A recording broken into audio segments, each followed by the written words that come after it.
Good morning students, कैसे हो मेरे प्यारे दोस्तों। तो आप सब मिलके एक बहुत ही बढ़िया कंसेप्ट को डिस्कस कर लिया था, जिसका नाम था दोस्तों सिंपल हार्मोनिक मोशन। आप सबको याद होगा कि ऐसी आइडियल कंसेप्ट कि सिंपल हार्मोनिक मोशन के अंदर देखने जाओ तो वहां पे कोई रेजिस्टेंस नहीं था। यानी ये सोचो कि आप एक बार झूले में झूला खा रहे हो तो आप लाइफ टाइम तक झूल ही रहे हो। मैंने पेंडुलम ले लिया, उसको मैंने धक्का मारा तो वो लाइफ टाइम तक अपनी मोशन कंटिन्यूअस रखेगा। क्या वो रियल में पॉसिबल है दोस्तों? आप सबको पता है सिंपल हार्मोनिक मोशन के अंदर हमने क्या बोला था कि उसमें उसका एम्पलीट्यूड कांस्टेंट हो जाएगा, यानी वो टाइम से डिपेंडेंट नहीं होगा।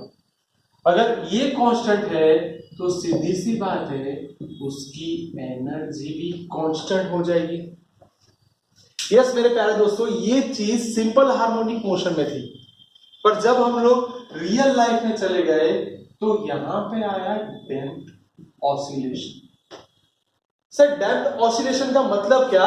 सर ऐसा है कि रियल लाइफ के अंदर रेजिस्टेंस फोर्स लगते हैं।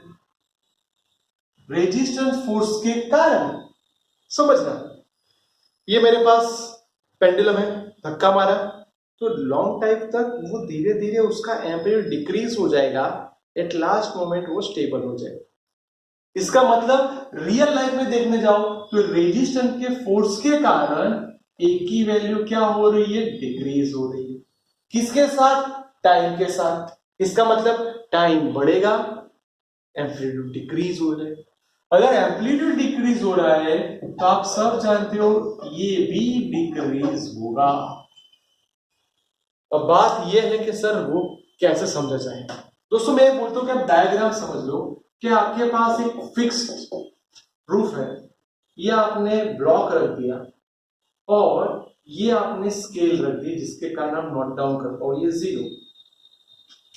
दोस्तों यहां पे मैं ऑसिलेशन के लिए इसकी जगह पे मैं स्प्रिंग रख रहा हूं।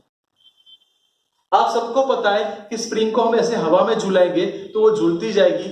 थोड़ी देर बाद, क्योंकि यहाँ पे आसपास वाला एटमॉस्फेयर एयर का है, वो धीरे धीरे धीरे धीरे करके स्लो हो जाएगा। इसका मतलब यहाँ पे कोई फोर्स लग रहा है, वो फोर्स को समझना पड़ेगा एफ डम, यानी resistance force is directly proportional to velocity. पर यहाँ पे माइनस साइन भी मैं पुट कर रहा हूं क्योंकि हम जानते हैं कि रेजिस्टेंस वो हमेशा ऑसिलेशंस के अपोजिट लगता है। दोस्तों मैंने ये हटाया, इसकी जगह पे मैंने कांस्टेंट रख दिया बी। ये बी को क्या बोलेंगे दोस्तों? बी को मैं बोलता हूं पॉजिटिव कांस्टेंट। क्या बोलता हूं? Positive constant. बहुत ध्यान से समझना, ये बी हमारे लिए एक नया फॉर्मूला लेके आएगा, फोर्स डिवाइड बाय वेलोसिटी। एक उसका एमएलटी भी समझ लेते हैं, न्यूटन मीटर पर सेकेंड, यानी न्यूटन सेकेंड अपॉन मीटर। बहुत ही बढ़िया कंसेप्ट हो गया। हमें जो नई फिजिकल क्वांटिटी मिली उसका यूनिट भी मिल गया, आप उसका एमएलटी भी ढूंढ सकते हो। इसके साथ दोस्तों और आगे बढ़ते हैं। बात ये करनी है कि सर अब मैं ऐसा बोलूं कि इसके कारण उसका एम्पलीट्यूड डिक्रीज हो रहा है, वो प्रूव करो। तो सीधी सी बात है, आप ऑफिशियली फोर्स का फॉर्मूला जानते हो, F is equal to one. Sir spring के लिए आप सब बोलते हो F is equal to minus K Y, और अभी आपने प्रूव कर दिया F is equal to minus BB. यानी ये सारी चीज को दोस्तों अभी मैं डिस्कस करने जाऊं तो टोटल फोर्स दो पार्ट में डिवाइड हो गया। यानी F इज इक्वल टू जो मान था उसको मैं दो पार्ट में डिवाइड कर दूं, माइनस बीवी माइनस के वाई। यहां पे मैंने ये सोचा कि सर सारी टर्म को मेरे को y में ले जाना है, तो m D square Y by D T square लिख सकते हो। यानी एक्सेलरेशन मतलब डिस्प्लेसमेंट का टाइम के रिस्पेक्ट में एक बार डिफरेंशिएशन। सेम स्टाइल से यहां तो कुछ नहीं करना, y है, यहां पे वेलोसिटी है इसलिए dy बाई dt। ये सारे टर्म को मैं यहां पर रख दूं, m क्या लिखा मैंने? D square Y by D T square is equal to minus dy by dt minus k by Y. सारे टर्म को इस साइड ला रहा हूं दोस्तों, and D square Y by D T square plus B D Y by D T plus K Y is equal to 0। मेरे प्यारे दोस्तों, इसका मतलब ये हुआ कि आपको एक डेरिवेटिव इक्वेशन मिल गया फॉर डैम्प ऑसिलेशन। ये इक्वेशन आप याद रखना है। यहीं से पता चला कि डैम्प ऑसिलेशन की डेफिनेशन क्या होगी। सर ये डैम्प ऑसिलेशन है, वो टाइम के साथ डिक्रीज हो रहा है, तो it's amplitude of decrease with the time. यानी ऐसा ऑसिलेशन जो टाइम के साथ अपना एम्पलीट्यूड धीरे धीरे डिक्रीज करने वाला है ड्यू टू रेजिस्टेंस, यानी रेजिस्टेंस फोर्स। सर मजा आ गया, कंसेप्ट समझ में आ गया। अब इसका आंसर क्या होगा, तो इसका एम्पलीट्यूड का formula A is equal to minus B T by 2। ये प्लीज दोस्तों याद रखना, ये आपका एम्पलीट्यूड का फॉर्मूला है। यानी मैं एम्पलीट्यूड अपोजिट टाइम का ग्राफ ड्रॉ करूं तो इनिशियल बेस पे ध्यान समझना, ये एम्पलीट्यूड बढ़ा होगा। जैसे जैसे टाइम बढ़ेगा एम्पलीट्यूड डिक्रीज हो जाएगा। इसका मतलब ये धीरे धीरे छोटा हो रहा है। अब देख, बहुत ध्यान से देखना, ये देखो एम्पलीट्यूड डिक्रीज हो रहा है। रिपीट, एम्पलीट्यूड क्या हो रहा है, डिक्रीज हो रहा है। उसका फॉर्मूला ये रहा, E is equal to E raise to minus, ये माइनस साइन ही इंडिकेट कर दिए कि आपका एम्पलीट्यूड डिक्रीज हो रहा है। सर इससे क्या बेनिफिट होगा दोस्तों, इससे आप x ऑफ t का फॉर्मूला याद करो, क्या था, a cos omega t plus y।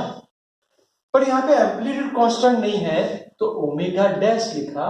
दोस्तों ये ओमेगा डैश मतलब क्या, सर ओमेगा का मतलब k बाय m था, यहाँ पे और कुछ डिक्रीज हो रहा है, इसलिए माइनस b बाई 2m का स्क्वायर।